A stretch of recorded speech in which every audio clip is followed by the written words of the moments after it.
4절만 보겠습니다. 고린도후서 11장 4절만 보겠습니다. 만일 누가 가서 우리가 전파하지 아니한 다른 예수를 전파하거나 혹은 너희가 받지 아니한 다른 영을 받게 하거나 혹은 너희가 받지 아니한 다른 복음을 받게 할 때에는 너희가 잘 용납하는구나. 잘 용납하면 안 되는데 고린도 교회 성도들이 잘 분별하지 못하고 다른 복음, 다른 예수, 다른 영을 전하는 사람들의 메시지를 그대로 받아들였다라고 바울이 그렇게 말씀하고 있죠. 자, 오늘은 바울이 말하는 거짓 사도들의 특징. 저 오늘 나 홀로 예배 때도 말씀을 드렸죠. 그런데 아무리 생각해 보아도 그 한 번의 메시지를 듣고는 이 메시지의 의미와 본질, 또 제가 강조하고자 하는 내용을 다 깨달을 수 없다라는 생각 때문에 다시 한 번 더 바울이 말하는 거짓 사도들의 특징이 무엇이냐. 자, 여러분, 고린도 교회가 어떤 교회예요? 자, 고린도 교회, 바울이 몇 차 전도 여행 때 세운 교회죠? 2차 전도 여행 때 세운 교회예요. 바울이 2차 전도 여행할 때 고린도에 얼마 정도 머물렀는지 아십니까? 1년 6개월을 머물렀다. 그렇게 해서 세운 교회가 고린도 교회예요. 이 고린도는 항구 도시죠. 그러면서 그 당시에 아주 산업이 발달되어가는 산업 도시로서도 유명한 곳이 바로 고린도였습니다. 자, 이 항구 도시다 보니까 여러 문화들이 그죠? 이 고린도에 파고들었고, 그러니까 또 항구 도시는 우상 숭배 많이 하잖아요. 또 이렇고 타락 문화가 굉장히 발달되어 있는 곳이 바로 고린도라, 그렇게 볼 수가 있죠. 자, 그런데요, 이런 지역에 고린도 교회가 세워졌단 말이에요. 그러면 이런 항구 도시로서 여러 가지 문화와 우상 숭배 타락이 많은 이런 지역에 교회가 세워졌으면 정말 이 교회가 일어나 빛을 발해야 되는데, 이상하게 그때나 지금이나 우상 도시에, 타락한 도시에 교회가 있으면 엉간히 교회가요 함께 병들어가 버려요. 그래서 이 고린도 교회 안에 적어도 몇 가지의 문제가 있었냐? 10가지의 문제가 고린도 교회 안에 있었어요. 다시 말해서 뭐 이렇게 혼합주의, 또 성적인 문란, 무질서, 경박함, 바울의 사도권 문제, 파당 문제, 교회 안에서 성도들 간의 소송 문제, 뭐 이혼 문제 등등 한 10가지 문제가요 고린도 교회 안에 있었던 거예요. 이 말은 이 고린도라고 하는 이 지역의 배경 속에서 이 교회가 물들었다, 그 말이에요. 고린도 문화를 그대로 교회 안으로 가지고 들어왔다.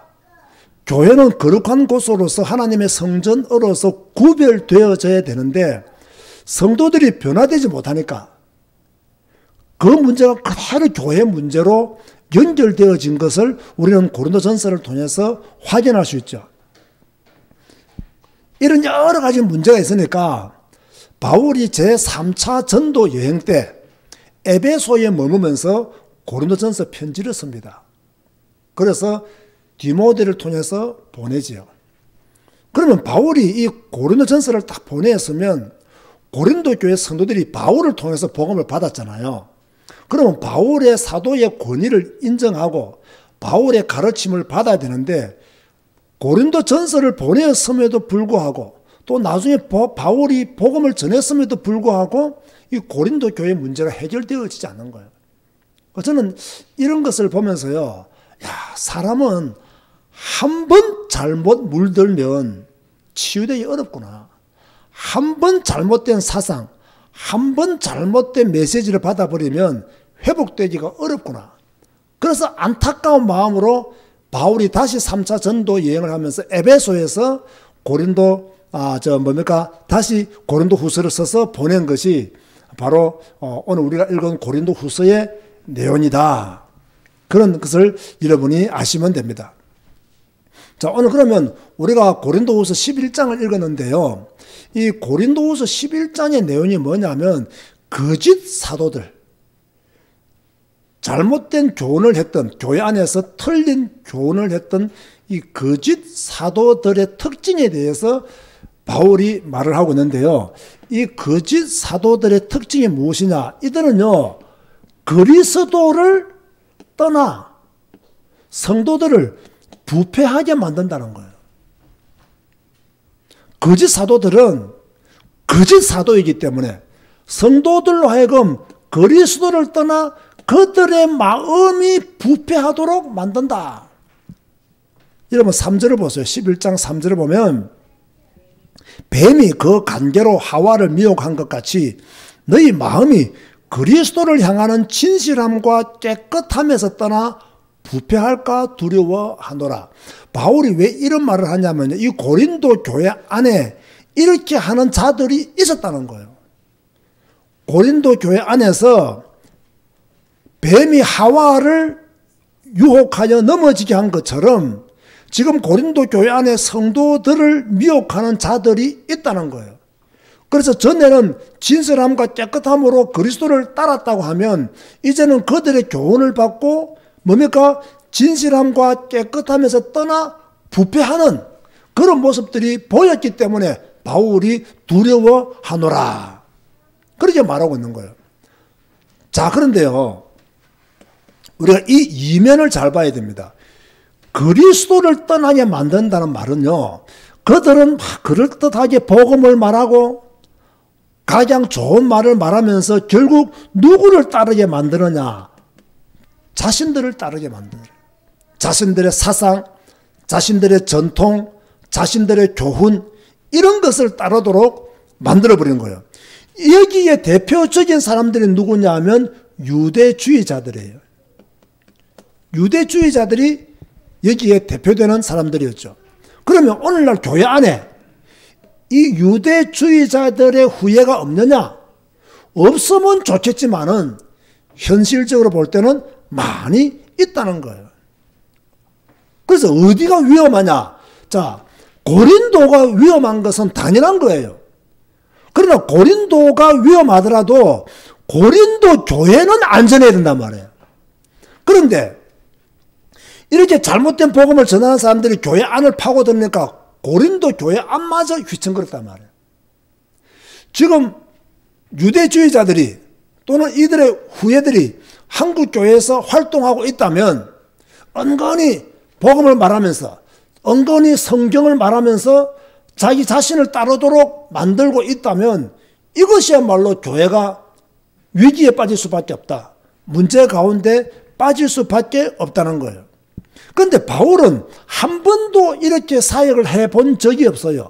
바울은 어떻게 사역했느냐? 2절 말씀 보시기 바랍니다. 2절을 보면 바울은 이렇게 사역을 했죠. 내가 하나님의 열심으로 너희를 위하여 열심을 내노니 내가 너희를 정결한 처녀로 한 남편인 누구께 드리려고 중매했다고요? 그리스도께 드리려고 바울은 중매했다. 내가 사랑의 마음을 가지고 내가 애정의 마음을 가지고 하나님이 주신 열심으로 내가 너희들에게 어떻게 사역을 했느냐? 내가 너희를 그리스도께 붙이려고 중매했다. 그런데 지금 교회 안에 있는 사람들은 자신들의 전통을 따르고 자신들의 교훈을 따르고 자신들의 메시지를 따르고 자신들의 모든 문화를 지키도록 그렇게 메시지를 하고 있는데 지금 이런 잘못된 것에서 너희들이 빠져나와야 되는데 빠져나오지 못하고 있는 것에 대한 애통함이 바로 바울에게 있는 거예요. 자, 우리는 그렇다면 누구를 본받아야 됩니까? 유대주의자들을 본받는 자가 되어야 되겠습니까? 바울을 본받는 자가 되어야 되겠습니까? 당연히 우리는요, 바울을 본받는 자가 되어야 돼요. 여러분, 제가 다시 말합니다. 여러분은 그리스도의 제자가 되시기 바랍니다. 절대로요, 사람의 제자가 되면 안 돼요. 제가 이걸 왜 강조하느냐? 이 소속감이 중요하다. 공동체 의식이 중요하다. 이런 것 때문에요, 내가 사람의 제자가 안 되면 불안에 떠는 사람들이 많아요.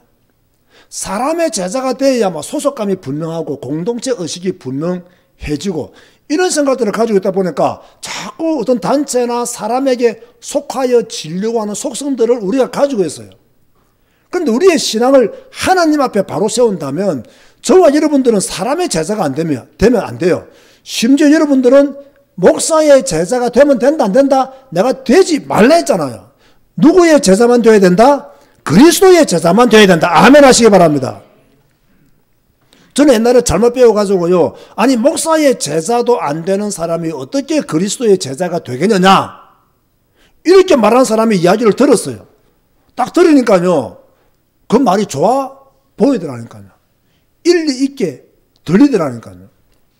그런데 성경을 잘 보면요, 그게 아니에요. 우리의 목자는 누구시냐? 그리스도. 맞습니까, 여러분? 우리를 구원하신 분도 누구십니까? 그리스도. 우리의 모든 죄와 사망과 저주와 재앙의 권세를 깨뜨리신 분이 누구시냐? 그리스도. 그러면 우리는 그리스도의 제자가 되어야 한다. 이런 확고한 신앙을 가지시기를 주님의 이름으로 축원드립니다. 그런가 하면 거짓 사도들은 다른 예수, 다른 영, 다른 복음을 따르도록 하는 거예요. 4절 말씀 보세요. 만일 누가 갔어, 여기서 보면 누가 갔어, 누가 갔다는 이야기돼요. 유대주의자들이 예루살렘 교회에서 살짝 빠져나와 가지고 고린도 지역으로 갔다는 거예요. 우리가 전파하지 아니한 다른 예수를 전파했다. 다른 예수, 다른 영, 다른 복음을 전파했다. 여러분, 갈라디아서에 보면 다른 복음을 전파하면 무엇을 반대했죠? 저주를 받는다라고 바울이 말했잖아요. 그런데 문제가 뭡니까? 다른 예수를 전하고 다른 영을 전하고 다른 복음을 전하면 거부하면 되는데, 고린도 교회 성도들은 어떻게 했어요? 잘 용납했다 이랬어요. 여러분 잘 들어보세요. 바울에 대해서는 바울이 사도권이 있니 없니 시비를 걸고요, 온갖 불신앙적인 이야기를 다 했으면서 유대주의자들이 와가지고 예루살렘에서 파송받지도 않은 유대주의자들이 와가지고 고린도에서 다른 예수, 다른 영, 다른 복음을 전하니까 잘 용납했다. 제가 이걸 딱 보니까요, 바울이 조금 화가 나는 것 같아요. 다시 말해서 이들이 신중하지 못한 행동에 대해서요, 약간 야단치는 듯이, 잘 용납했다, 약간 비꼬는 듯이 그렇게 말씀하신 것으로 들리더라고요. 그래서 언제나요, 조용히 다니는 사람들을 조심해야 돼요. 조용히 다니는 사람, 파송받지 않고 막 다니는 사람들 있죠. 이런 사람들 조심해야 됩니다. 조용히 자기가 은혜 받았다고 하는 사람, 조용히 자기가 뭔가를 체험했다고 하는 사람, 조용히 자기가 뭔가 특별한 은사가 있다고 하는 사람, 이런 사람들을 굉장히 조심해야 됩니다. 고린도 교회도 있었고 오늘날 한국 교회도요, 조용히 다니면서 교회를 어지럽히는, 성도들을 혼란에 빠뜨리는 자들이 많이 있어요. 자, 이런 식으로 고린도 교회 안에는 다른 예수, 다른 영, 다른 복음을 전하는 자들이 있었다는 거예요. 자, 그런데 오늘날 성도들이 이런 복음을 전하는 사람들을 잘 분별할 수 있습니까? 없습니까? 한국 교회 성도 중에서요, 이런 다른 예수, 다른 영, 다른 복음 전하는 사람들을 잘 분별할 수 있는 사람은요, 제가 볼 때는 1%도 안 됩니다. 1%도 안 돼요. 예수 이야기 좀 하면서요, 엉뚱한 이야기해도요, 못 알아듣습니다. 잘못된 예수라는 것을 깨닫지 못해요. 막 영을 이야기하는 거 다 예수 영인 줄 알아. 사탄의 영인 줄을 깨닫지를 못해요. 혼미한 영인 줄을 깨닫지를 못해요. 복음 막 말하니까, 입에서 복음만 말하니까 다 복음인 줄 알아요. 다른 복음이에요. 예수, 영, 복음, 다른 복음이에요. 다른 영이에요. 다른 예수예요. 근데 왜 이걸 분별을 못하느냐? 제가 항상 말하잖아요. 성경을 안 읽으니까 분별을 못하는 거예요.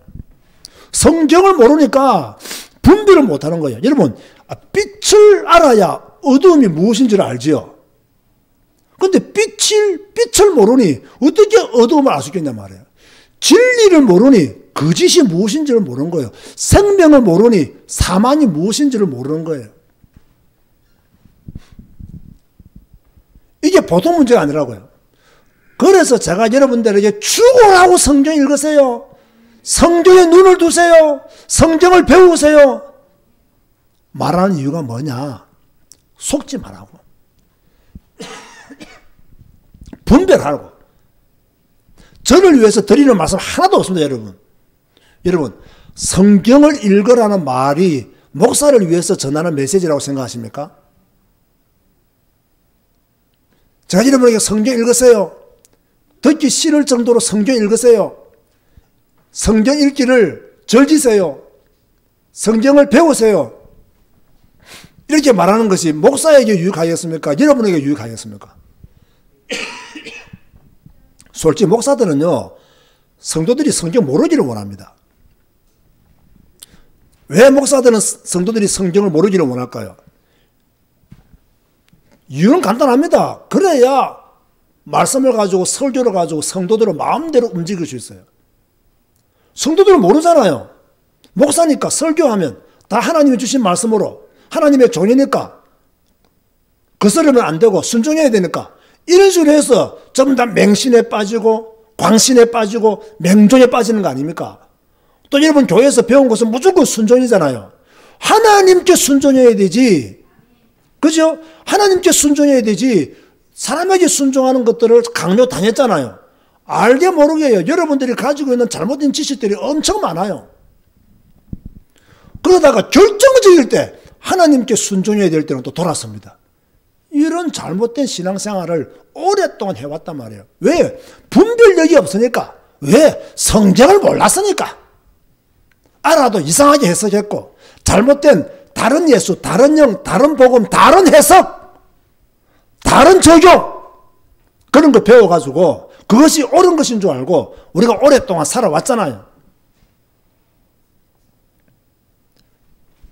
그래서 이제는 어떻게 해야 되느냐? 오직 성경 한 권으로 충분한 성도가 되어야 된다. 그런가 하면 거짓 사도들은요, 속이고 가장한다 이랬어요. 속이고 가장한다. 어떻게 속입니까? 15절에서 13절에서 15절 보세요. 그런 사람들은 거짓 사도요, 속이는 일꾼이 자기를 그리스도의 사도로 가장하는 자들이니라. 이것은 이상한 일이 아니니라. 사탄도 자기를 광명의 천사로 가장하나니 그러므로 사탄의 일꾼들도 자기를 의의 일꾼으로 가장하는 것이 또한 대단한 일이 아니니라. 그들의 마지막은 그 행위대로 되리라. 자, 거짓 사도들은 뭐 하느냐? 속이는 일꾼이다. 자기를 그리스도의 사자로 그렇게 가장한다. 그런데 바울이 뭐라고 말합니까? 이렇게 하는 것은 이상한 것이 아니다는 거예요. 왜 이상한 것이 아니냐? 이미 사탄도 자기를 광명한 천사로 가장했다. 이미 사탄이 자기를 광명한 천사로 가장했기 때문에 사탄에게 속한 사람은 자기를 가장하는 일에 능수능란하다는 이야기예요. 그런데 더 놀라운 것은 그 뒤에 있는 말씀이죠. 이렇게 말씀하고 있더라고요. 이렇게 가장하는 것이 대단한 일이 아니다. 아주 자연스러운 것이라는 거예요. 남을 속이고 그리스도의 사자로 자기를 꾸미고 이런 것은 그런 사람들에게 대단한 일이 아니라는 거예요. 자, 가끔 이런 말을 저한테 하는 분들이 있다 했죠. 목사님, 어떻게 사람이 그럴 수 있습니까? 어떻게 사람이 그럴 수 있습니까? 그분은 예수 잘 믿는 사람인 줄 알았는데 어떻게 그럴 수가 있습니까? 그럼 저의 대답은 뭐라고요? 그럴 수 있습니다. 뭐 그 사람이라고 해서 죄의 본성을 안 가지고 있는 사람도 아니고, 그 사람이라고 해서 완전한 사람도 아니고, 그 사람도 자기도 모르게 속을 수 있고, 여러 가지 문제 때문에 충분히 사람은요, 그럴 수가 있어요. 그래서 여러분도 저를 믿지 말라니까요. 우리 목사님은 안 그렇겠지. 믿지 말라니까요. 사람은요, 다 어쩔 수 없다니까요. 그러나 우리가 한 가지는 분명히 됩니다. 저는 오늘 이 말씀을 다 읽는 순간요, 굉장히 찔리더라고요. 제가 목사이기 때문에 혹시 내가 속이는 일꾼인가? 혹시 내가 그리스도의 사자로 가정하고 있는가? 가만히 생각해보니까요, 속이는 것도 약간 있는 것 같아. 또 가만히 생각해보니까 그리스도의 사자로 가정하는 것도 좀 있는 것 같아. 이러니까요, 야, 이런 일이 대단한 일이 아니구나. 아이고, 주여! 라는 말이 저절로 나오는 거예요. 속이는 자가 되지 말게 하시고 그리스도의 사자로 가장하지도 말게 하여 주옵시고 잘못된 것을 바라보고 회개하고 주님께로 돌아가는 자가 되게 하여 주옵소서. 이런 기도가 당연히 나오는 거예요. 그런가 하면 이 거짓 사도들은 성도들을 율법의 번뇌를 지도로 얽어맨다는 거예요. 자, 저는 이것에서요, 많은 것을 생각하게 되었어요. 20절 말씀을 보세요. 누가 너희를 종으로 삼거나 잡아먹거나 빼앗거나 스스로 높이거나 뺨을 칠지라도 너희가 용납하는도다. 여기서 종으로 삼다는 것은요, 율법의 종으로 삼는다는 이야기예요. 다시 말해서요, 율법을 지켜야 구원받는다. 이런 말을 하는 사람들, 율법의 속박에서 벗어나지 못하도록 자꾸 올가매는 사람들, 유혹하는 사람들,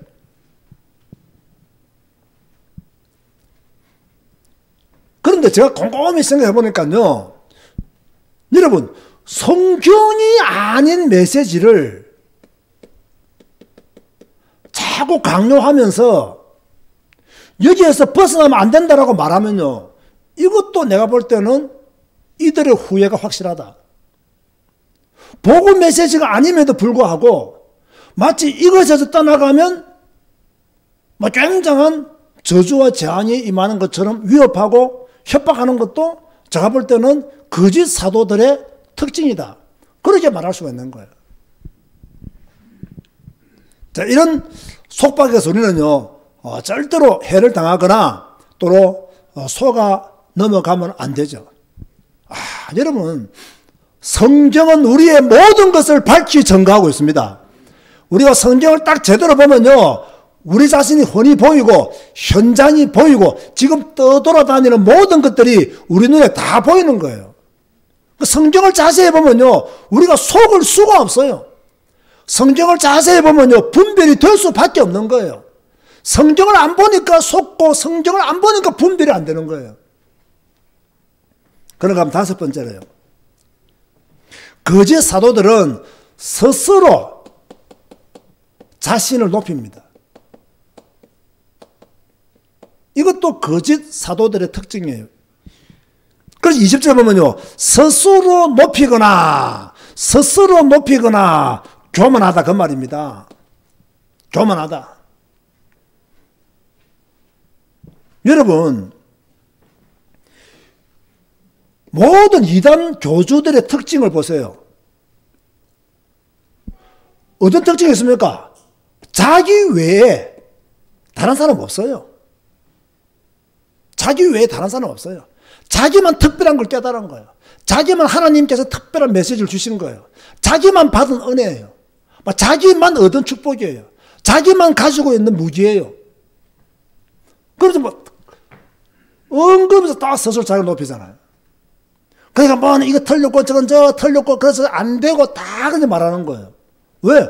자기가 최고니까. 자기가 스스로 높여야 살아남으니까. 그러니까 주로 이제 이단들이나 사이비 교주들을 보면요, 주로 뭐 강단도 우리처럼 이렇게 낮지가 않죠. 높고 뭐 옷도 어떻게 입어요? 저처럼 이렇게 평범하게 입는 게 아니라 좀 이상하게 휘황찬란하게 입기도 하고 뭐 말도 그냥 자기 목소리 한 게 아니라 막 이상하게 막 거룩한 목소리로 말하고 막 등등 막 이상한 것들이 많이 있잖아요. 왜 그러느냐? 그래야 뭔가 특별해 보이고 성도들을 속이기에 아주 뭐 적합한 그런 도구들이라고 생각하는가 봐요. 그 스스로 자기를 높이는 거예요. 이게 다 거짓 사도들의 특징이다. 그렇게 바울이 말하고 있는 거예요. 자, 결론을 말합니다. 어떤 결론입니까? 고린도 교회 안에는 자, 누가 있었다? 거짓 사도들이 있었다. 교회 안에. 자, 그러면 한국 교회. 잘 한번 생각해 보세요. 한국 교회 안에도 거짓 사도들이 있을 수 있다. 그러면 그 거짓 사도들에게 피해를 보는 사람은 누구겠습니까? 성도들입니다. 성도들. 자, 그러면 잘 보세요. 피해보는 성도들이, 아니, 피해보는 성도들에게는 책임이 없는가? 저는 있다고 봅니다. 왜 있습니까? 손에 든 성경에 관심 가지지 않고 사람 따라갔기 때문에. 그래서 제가 전에 말했잖아요. 사람을 따라가면 반드시 실패한다. 사람을 따라가면 반드시 대가를 치른다는 거예요. 그래서 우리는 오직 성경 따라가야 돼요. 그러면 이렇게 소견의 일꾼, 그리스도의 사자로 가장하고 여기에 속은 사람들은 전부 다 무지한 사람들이냐? 고린도 교회가 무지한 교회였느냐? 그 교회 성도들이 전부 다 무식한 성도들이었냐? 아니다라는 거예요. 본문 19절에 보면 뭐라고 말씀하고 있습니까?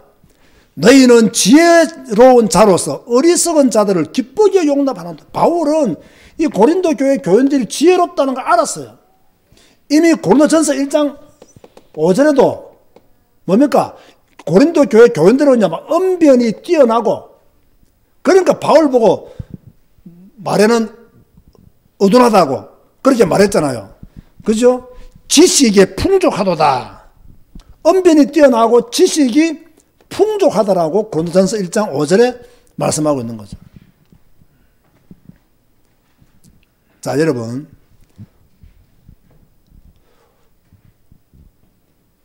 여러분 주위에 똑똑한 사람,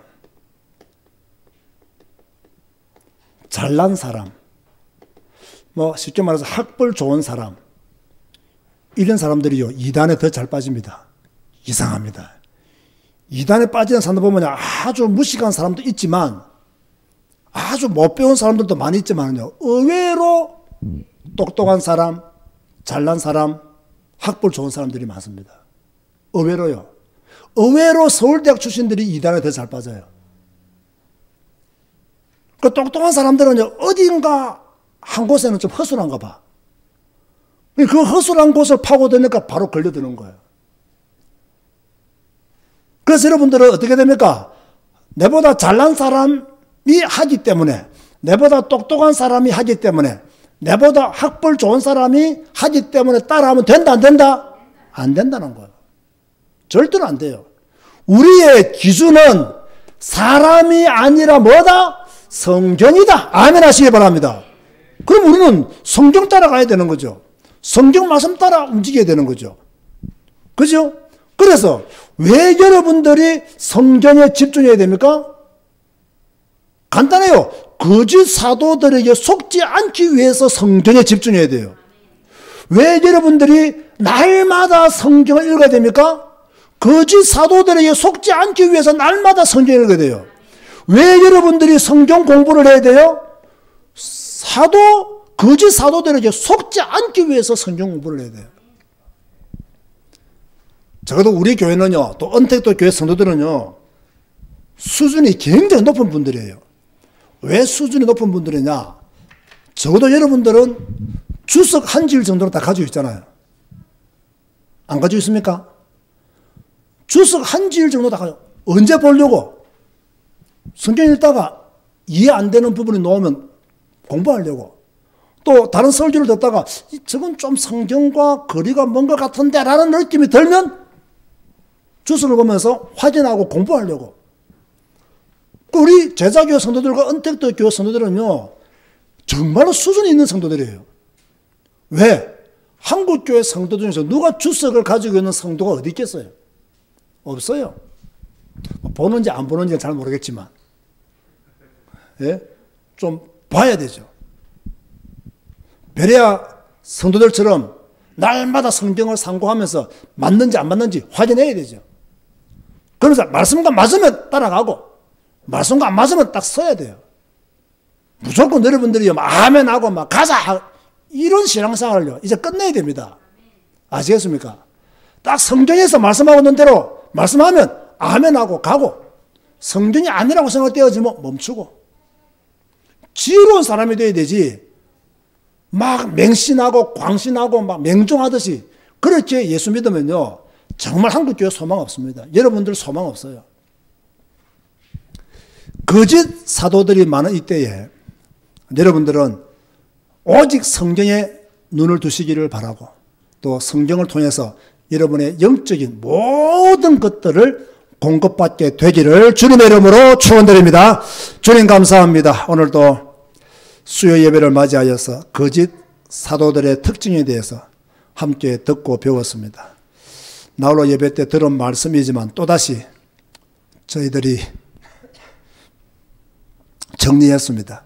이 정리된 말씀을 잊지 말게 하여 주옵시고, 우리 스스로를 잘 지킬 수 있도록 성경을 통해서 하나님의 음성을 듣는 저희들이 되게 하여 주옵소서. 예수님의 이름으로 기도드리옵나이다. 아멘.